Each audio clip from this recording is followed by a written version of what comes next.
Alright, study guide unit 4, problem number 5, I think.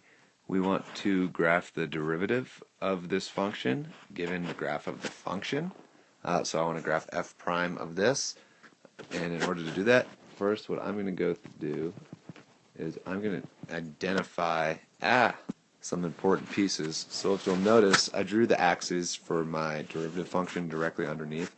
That's going to help me line up those important x values.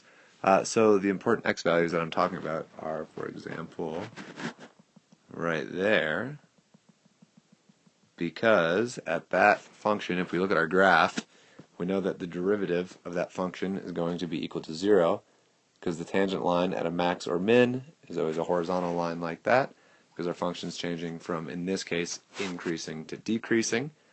And then if I look at my function over here, you can tell that I definitely have a positive slope. So I know I'm going to be positive up until that x value, and then over here switch to a negative slope. So that should look something like this. And you might even recognize that my function looks like it's some sort of cubic function, and the derivative of a cubic function is going to be a quadratic function, which the left half of my graph kind of looks like a quadratic function. Now, I'm kind of rambling. Another important point right here, same idea. My function there, if we look at the derivative over here, it's still negative.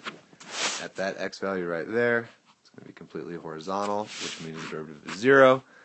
And then over here, it's again positive, so I can represent that by continuing my graph up, crossing there, and going up like that. And it should look quadratic-y just like that.